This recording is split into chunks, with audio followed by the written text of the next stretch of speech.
Yo, what is going on, everybody? Today is a little short video on how to fix your Xbox controller if you're having issues with it. I got my whole thing taken apart right here, and I'm gonna sit here and show you what to do. So for the issue I was having, my right D-pad was double clicking and making it so that every time I'd be on, it would fly past the screen, or it would just keep jumping and jumping and jumping and jumping until so I couldn't do anything. And all I did was I took off the back cover. There's a screw right there, as you can see. Screw right there, a screw right here, a screw right here, a screw right here, and a screw right here. Okay, so all you're gonna do is take those screws out. Now, you do have to have a TR9 special bit. That's not the TR9, but I'll show you. Hold on, let me see.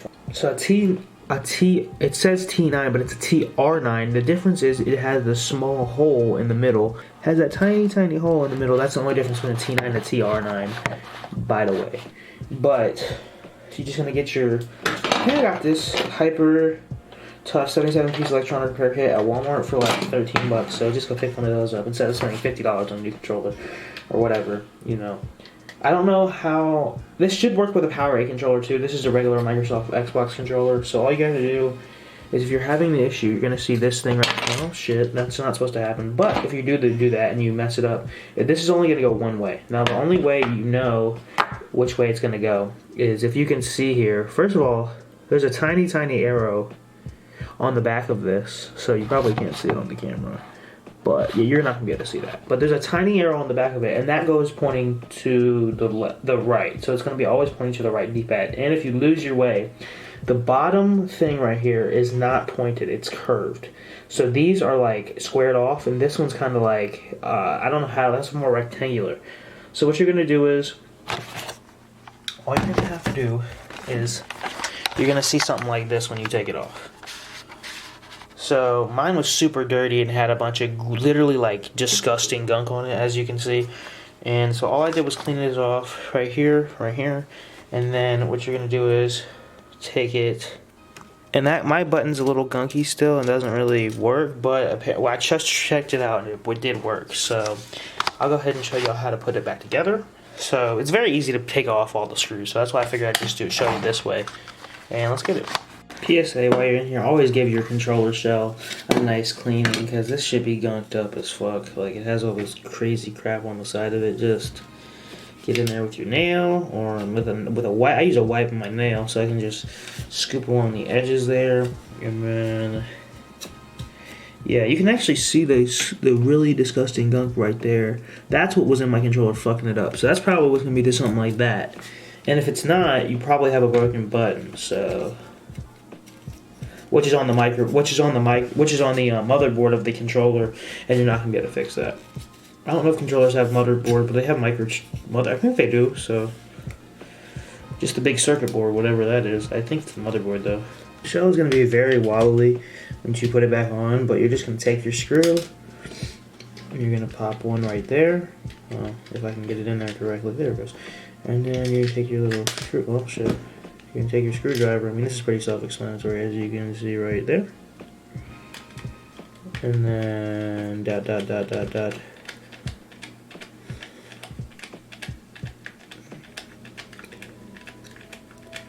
I'd probably recommend doing either the middle or the sides first. And then the other one's right here in the middle. You can either go through the screw or take off go through the sticker or take off it, whatever you prefer. If you like leave your controller pristine and not mess up the sticker, then that's completely fine. I just went through the sticker because nobody got time for all that shit. But plus, you can kind of like cover it back up. So as you can see, that one right there. Just screw back in. Take our last. There's 5 screws in total. Take our another one on the left. Oh, sorry, that'd be the right. Actually, that would be the left, but this is right in there. And all you have to do to get these little guys off, these tabs, is you're gonna take either a screwdriver, just something, probably like a flathead or something. I use this little thing, or you can use a prior if you have those. This set does come with priors, but they're not. I don't have any anymore. But I just use this thing and like pry them off. Start with the triggers right here, and then just pop it that way, because any doing it any other way will mess up the outsides of the controller. So just start with the trigger and then like that. So it'll be like this. I'll just give you all an example. It'll be like this. And what you're gonna do is just go bang, and then it should just lift up. Just do it very gently and it'll be good. As you can see, you're gonna do one more screw right here.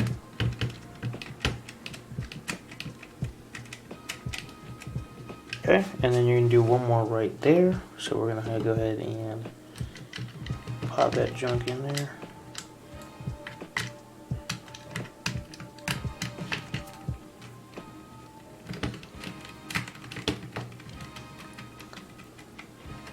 And you're just gonna go ahead and attach your triggers, or your whatever these bumpers are, and then you can put your batteries back in and go play some Xbox.